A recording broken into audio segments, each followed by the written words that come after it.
Pero ang higit na magandang pagkilala kay Jesus ay isa puso mo. Ikaw yung lumubog sa mga tao. Katulad po ng proyekto ng Inang Simbahan Katoliko na yung Basic Ecclesial Community. Mas inaalam, mas kinikilala natin si Jesus sa pamamagitan ng ibang tao. Paglubog natin sa ibang tao, pagtulong, mas makikilala natin ang ating Panginoon.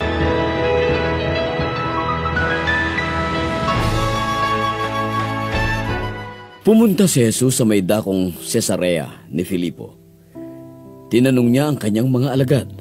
Ano ang anak ng tao para sa mga tao? Sino ako para sa kanila? May nagsasabing si Juan Bautista ka. May iba pa nagsasabing si Elias ka o si Jeremias o isa sa mga propeta kaya. Ngunit sino ako para sa inyo? Ikaw ang Mesiyas, ang anak ng Diyos na buhay. Mapalad ka, Simon Barjona. Hindi nga laman at dugo ang nagbunyag nito sa iyo, kundi ang aking amang nasa langit. At ngayon, sinasabi ko sa iyo, ikaw si Pedro, at sa batong ito ko itatayo ang aking iglesia, at hindi ito madadaig ng kapangyarihan ng kamatayan. Ibibigay ko sa iyo ang mga susi ng kaharian ng langit. Ang itali mo dito sa lupa ay itatali rin sa langit. At ang kalagan mo dito sa lupa ay kakalagan din sa langit.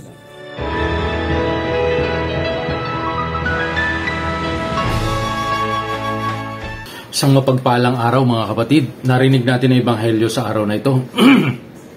Tinanong ng ating Panginoon si Pedro, sino ba ako? Sabi ng mga tao. At kanya-kanyang palagay, kanya-kanyang sinasabi ang mga tao. Mayroong kayo daw po si Juan, kayo daw po si Elias, at ang mga sinasabi ay propeta. Ang pagkakilala ng mga tao noon ay propeta ang ating Panginoong Jesucristo. At nung ibinalik na ng ating Panginoon kay Pedro, ikaw naman Pedro, sino ako sa pagkakilala mo? Sinabi na ni Pedro na ikaw ang Kristo, ikaw yung anointed one. At dito maganda yung naging tugon ng ating Panginoon kay Pedro. At sinabi nga niya, hindi pinahayag sa iyo ng kahit sino man tao. Ang nagpahayag sa iyo ay ang aking Ama. Hanggang ngayon mga kapatid, marami pa rin sa ating mga kapatid na ang pagkakilala sa ating Panginoon ay propeta lamang, isang propeta. At pero mas masahol pa ang ibang relihiyon na ang pagkakilala kay Kristo ay tao lamang. So ito po dito sa dito sa gospel na ito, malalaman natin na si Pedro mismo ang nagsabi na ikaw ang Kristo, ikaw yung anointed one. Sinabi niya, at dahil diyan sa iyo ko itatayo ang simbahan na hindi mawawala kailanman. Ibig sabihin, kay Pedro itinayo, hindi siya yung nagtayo. Siya ang pinakapundasyon. Siya ang ginawang pundasyon ng ating Panginoon at ang Panginoon ang ulo ang nagtayo. So, kung tayo po ang tatanungin, sino si Kristo para sa atin? Ganun lagi ang tanong, sino nga ba si Kristo para sa iyo? Mahirap sagutin.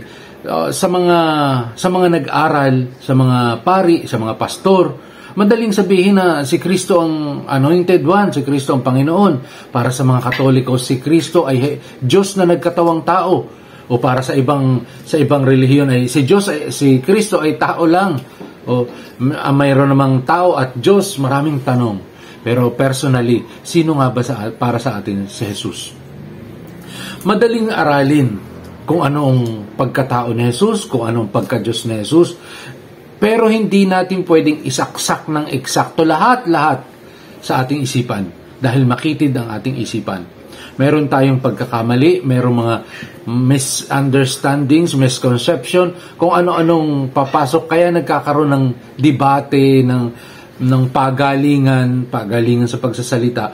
Pero ang higit na magandang pagkilala kay Jesus ay isa puso mo. Ikaw yung lumubog sa mga tao. Katulad po ng proyekto ng Inang Simbahan Katoliko na yung Basic Ecclesial Community. Mas inaalam, mas kinikilala natin si Jesus sa pamamagitan ng ibang tao. Paglubog natin sa ibang tao, pagtulong, mas makikilala natin ang ating Panginoon. At sa ganung paraan, ginagamit tayo ng Panginoon. Ginagamit tayo ng Panginoon bilang maging instrumento na ipahatid ang kanyang tulong. Ipinapakilala din ng ating Panginoon ang kanyang sarili para sa ibang tao, para malaman ng ibang tao na si Jesus noon, si Jesus kahapon, bukas at saka ngayon. Hindi nababago si Jesus. Ang simbahan ang ating gabay. Ang simbahan na hindi magagapi, hindi magigiba, hindi magwawakas ayon sa Panginoong Hesukristo. Bahagi tayo ng simbahan. Ipahayag natin ang pagmamahal ng ating Panginoon. Si Kristo ay mas makikilala natin kung ating mararanasan sa pamamagitan ng pagmamahal at sa ating mga kapatid at damhin natin ang pagmamahal na iyon sa ating sarili.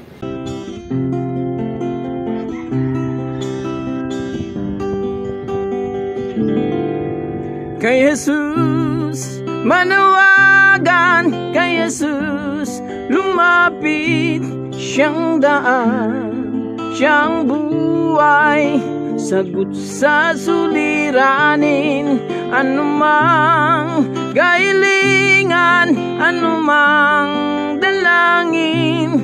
Kay Jesus manawagan, ikaw ay diringgin.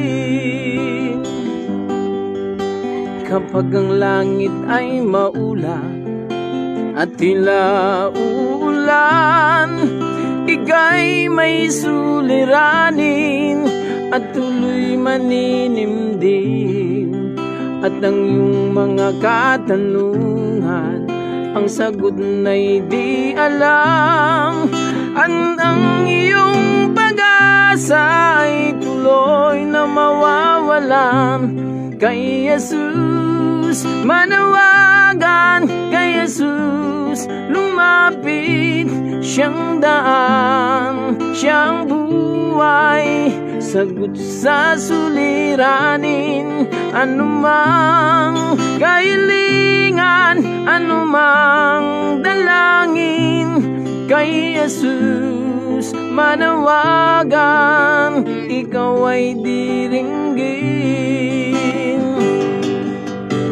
Dakilang mga propeta nung unang panahon, sa hirapan ginawa, sa Diyos nagtitiwala. Kaya ang dapat sa atin, tayo ay magtiwala, upang ang buhay natin ay lubos na guminawa. Kay Jesus manawagan, kay Jesus lumapit, siyang daan, siyang buhay, sagot sa suliranin, anumang kahilingan, anumang dalangin. Kay Jesus manawagan, ikaw ay diringgin. Kay Jesus manawagan, ikaw ay diringgin.